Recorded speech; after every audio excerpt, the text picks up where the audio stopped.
Hi,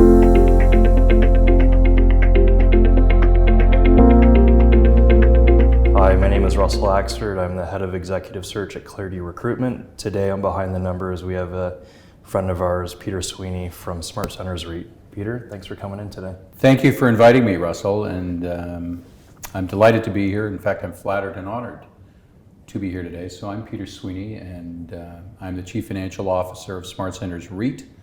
We are a publicly traded real estate company here in Canada with now over 34 million square feet of space across the country, and we intend to grow our portfolio substantially over the next 5 years into areas that are quite distinct and apart from where the company historically at least has been. Wow, awesome. Well, thanks for coming. So Peter, you joined SmartCentres in, I think, around 2014. That's right. How has your role evolved along with the company over the past couple of years? Yeah, it's a very good question. You're right, I joined SmartCentres in 2014. At the time of my appointment, SmartCentres, which at that time was known as Callaway REIT, was very different than it is today. It was a REIT that had grown up principally by acquiring completed retail shopping centers, predominantly with Walmart as the anchor tenant in most of them.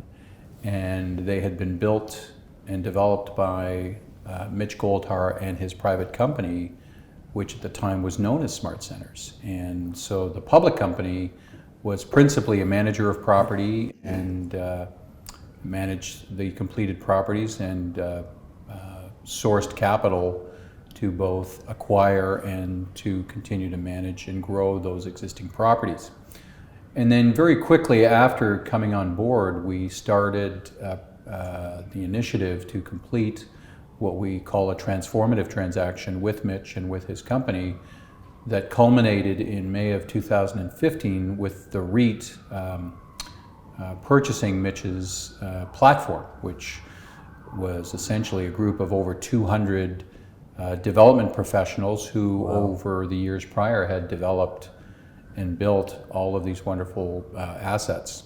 And so overnight, this small little REIT, so to speak, that had about 100 or so employees grew to be a REIT that had now over 300 employees. Wow. And could now do development from cradle to grave. And so, it was a transformative transaction that permitted us to allow ourselves to develop off our own balance sheet going forward. And we've now spent the last 4.5 years changing the company.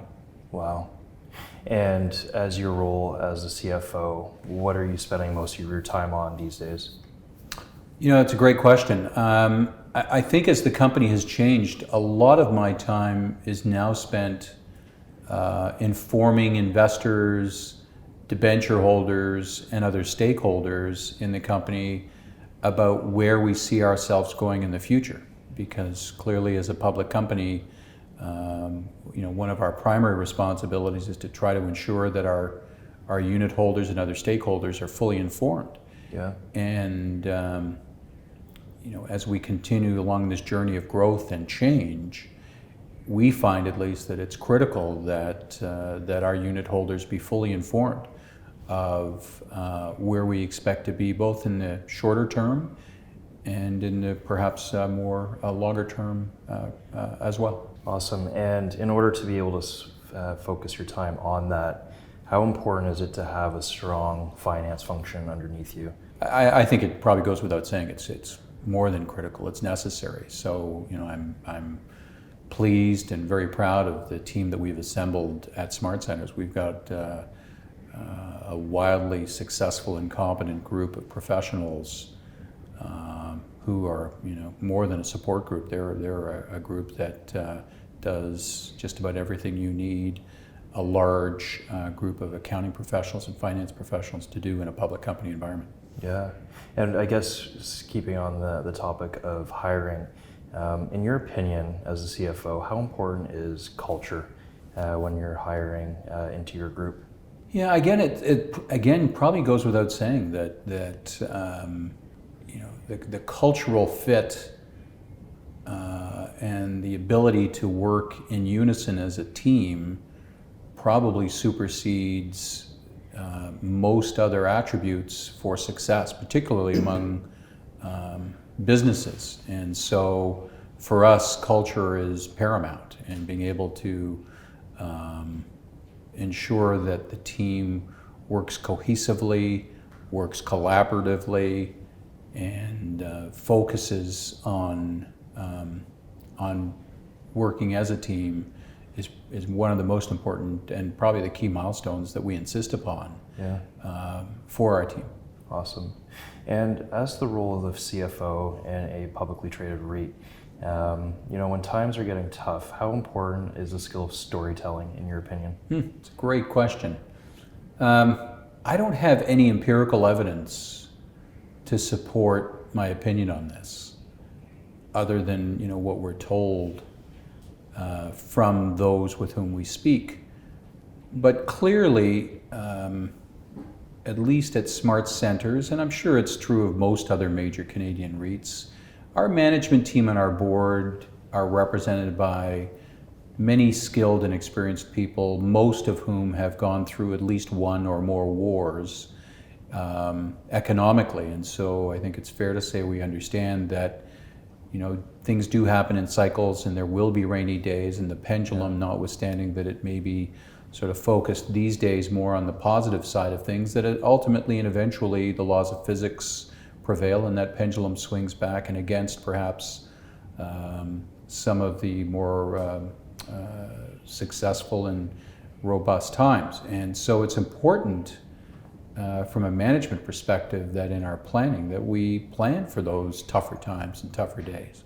With respect to storytelling, the only story, so to speak, that we're compelled and we think is important to tell is that, at least for us, when we're making decisions on embarking upon new initiatives that are capital intensive, so when we think about high-rise condominium buildings or high-rise residential rental buildings that can be upwards of 50 stories high, or even large office buildings that may require capital of $300 to $400 million at a time, those are decisions that can't be made lightly, and they have to be made with the future in mind and with an expectation that at some point during the time frame to go from the commencement of building to the completion and stabilization of those assets, that we're going to go through at least one downturn in the economic cycle. And so being able to ensure that those who are investing equity and or debt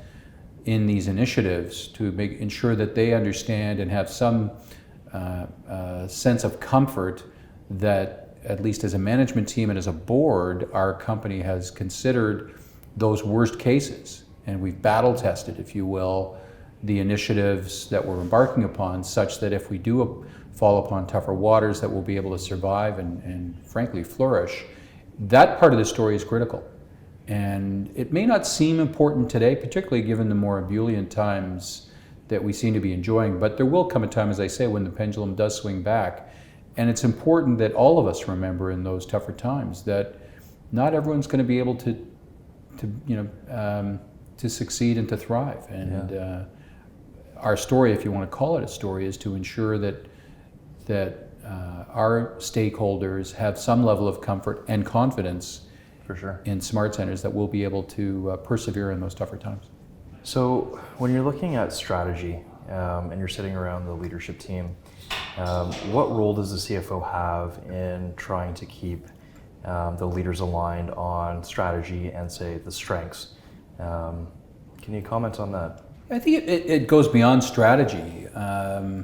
We have a participatory group at SmartCentres at the leadership level who meet routinely to talk about the execution of strategies. So the strategy for us is generally well known. We established a strategic plan a few years back that we're now compelled to execute on and hopefully to successfully roll out. And so for us as a team, it's all about ensuring that we're working as a team collaboratively, that we're working as a team to ensure that that strategic plan does unfold as our board that blessed it some years ago, as they envisioned, and frankly as management envisioned, and as we were and have told our investors over the last several years that, as I said earlier, we're planning to change and are in the process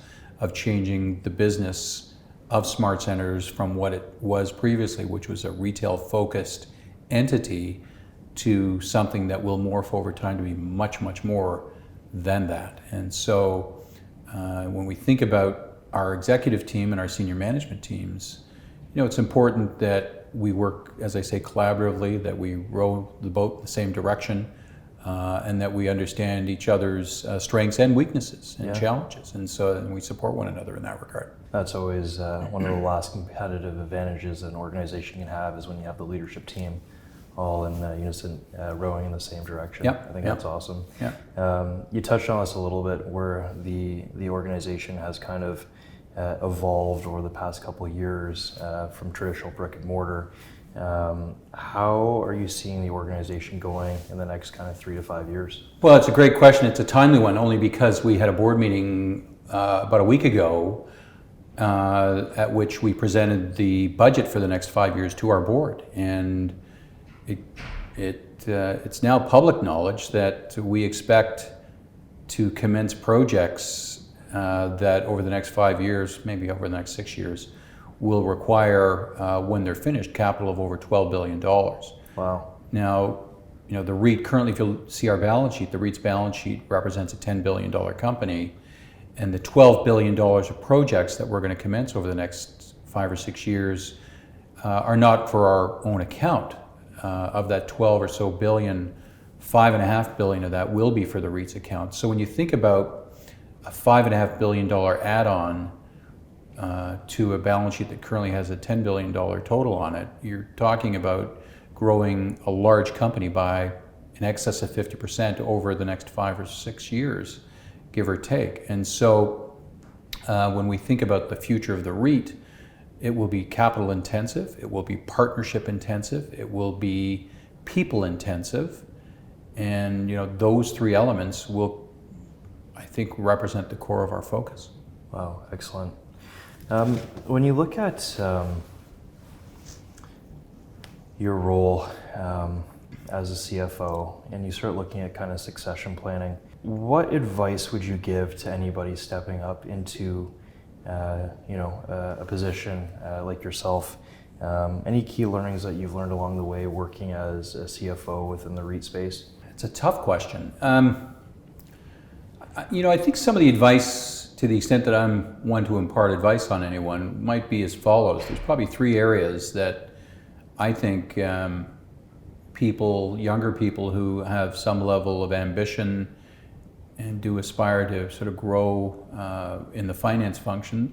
First of all, I think it's important that you always remember that you're only as strong as the sum of the parts.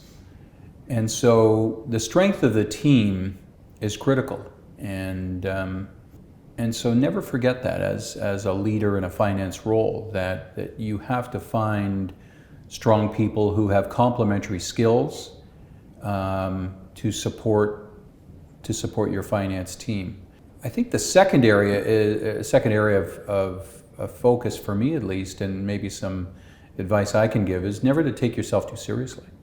Right? There's always something that you can learn, and there's always something that's going to go wrong. And if you fail fast and learn from those so-called failures, that's probably the best way of growing. And even when you think about babies, well, some of us who are parents, when you think about our kids and the way that we've all learned to walk, we learn to crawl first, and then we learn to walk, and eventually we learn to run. And it was from failing and falling down that we learn to crawl and to walk, and then eventually to run. So I think the same is true in business, and particularly in the finance role. There will be times where you will struggle and you will make mistakes, and fail fast, learn from it, dust yourself off, get back on the horse, so to speak, and keep going. And then maybe the third element and the third idea, and maybe the third bit of advice that perhaps is important, is to never dismiss ideas. And somebody might be coming forward with an idea that others might think to be foolish or not worthy of any real thought or pursuit. Never dismiss people's ideas, because obviously if someone's bringing forth a concept or an idea, they're on the team or within your organization, they have given it some thought. It may not, at least at first blush, seem like it has legs or any sort of true value initially to you and or your more senior team. But clearly, if you dismiss ideas right out of the gate, I think you're going to dismiss some opportunities. So if there's that third piece of advice I may impart on younger people is, in as much as you may think that something doesn't hold weight or doesn't have any value longer term, don't be so quick to dismiss those types of things. I like that. Those are good advices. One last question for you here, Peter. How important is the CEO-CFO relationship? It's critical. The two roles, I think, work in tandem. The CEO is the strategist in just about every organization, where their primary responsibility is to establish strategy and then to ensure that the members of the team find a way to execute upon that strategy after it's been blessed by a board. And so the CFO's role, from a finance and capital perspective, particularly in a public company, is key. And so I think it's more than safe to say that the relationship between those two roles is critical. And obviously that there's an element of trust. How do you ensure that is a healthy relationship going forward, where you guys trust each other? I don't know. That's again a great question. I think it just happens perhaps by osmosis, perhaps by trial and error, perhaps by experience, and it does, I think it's fair to say, also take time. Yeah. But it's critical and it's important to the success of the organization. I agree. Yeah. Awesome. Peter, thanks for coming in today. Thank you. Thank you for your time. Thank you for the opportunity. No problem.